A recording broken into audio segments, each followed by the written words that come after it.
ربنا ربنا يا رب. السلام عليكم ورحمة الله وبركاته. حامدا ومصليا ومسلما أما بعد. معزز سامعین، کل کے درس میں زکوٰۃ کے بعض مصارف کو قدر تفصیل کے ساتھ بیان کیا گیا تھا۔ انشاءاللہ آج کے درس میں بھی بعض مصارف کے متعلق گفتگو ہوگی۔ اللہ رب العالمین مجھے قرآن و حدیث کی روشنی میں صحیح اور سچی بات کہنے اور ہم سب کو عمل کرنے کی توفیق عنایت فرمائے۔ اسلامی بھائیوں، زکوٰۃ کے پیسے کو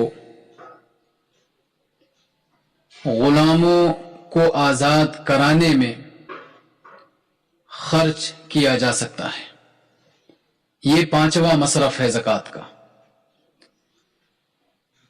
کہ اگر کوئی مسلمان بھائی آپ کا غلام ہے، غلامی کی زندگی گزار رہا ہے، اور آپ زکوٰۃ نکالتے ہیں، آپ کے پاس پیسہ ہے، تو آپ اپنے اس غلام بھائی کو اپنی زکوٰۃ کے پیسے سے خرید کر کے اسے آزاد کر سکتے ہیں۔ اسلامی بھائیوں، غلامی کو دنیا سے ختم کرنے میں مذہب اسلام کا اہم رول رہا ہے۔ یہی وجہ ہے کہ اللہ رب العالمین نے مسلمانوں کو بہت سارے معاملات میں غلاموں کو آزاد کرنے کا حکم دیا ہے، اور غلام آزاد کرنے پر بہت بڑے اجر و ثواب کا وعدہ بھی کیا ہے۔ تو جب اللہ رب العالمین نے زکوٰۃ نکالنے کا حکم دیا، تو ساتھ ہی ساتھ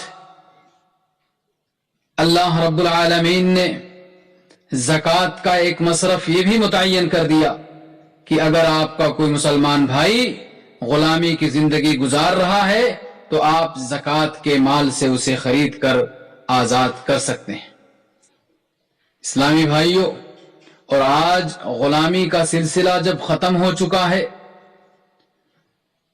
تو ایسی صورت میں اسی سے ملتی جلتی اگر کوئی صورت پائی جاتی ہے دنیا کے اندر، ہمارے سماج اور معاشرے کے اندر، تو آپ اس میں زکوٰۃ کے مال کو خرچ کر سکتے ہیں۔ جیسے آپ کا کوئی بے قصور مسلمان بھائی ناحق جیل میں بند ہے، اور کچھ پیسہ دے کر کے اسے چھڑایا جا سکتا ہو، یا اس کی طرف سے مقدمہ وغیرہ لڑ کر کے اسے چھڑایا جا سکتا ہو، تو زکوٰۃ کے پیسے کو اس میں خرچ کیا جا سکتا ہے۔ یا اسی طرح اگر کوئی تنظیم ہو جو بے قصور مسلمانوں کی طرف سے مقدمہ لڑتی ہو، انہیں قید سے آزاد کراتی ہو، تو اموال زکوٰۃ سے اس تنظیم کا بھی تعاون کیا جا سکتا ہے۔ اسلامی بھائیوں، چھٹا مصرف زکوٰۃ کا مقروض اشخاص، یعنی جنہوں نے اپنی ضروریات زندگی کو پوری کرنے کے لیے کسی سے قرض لیا ہو، اور قرض لینے کے بعد اس کی ادائیگی کا کوئی بندوبست ان کے پاس نہ ہو، نہ تو ان کے پاس نقدی روپیہ پیسہ ہو، اور نہ ہی کوئی جائیداد ہو جس کو وہ بیچ کر کے اپنے قرض کی ادائیگی کر سکتے ہوں، تو ایسی صورت میں اموال زکوٰۃ سے ان کے قرض کی ادائیگی کی جا سکتی ہے، یا انہیں اتنا مال دیا جا سکتا ہے جس سے وہ اپنے قرض کو ادا کر سکیں۔ اسلامی بھائیوں، باقی جو مصارف بچے ہیں انشاءاللہ آئندہ درس میں ان کی بھی وضاحت کی جائے گی۔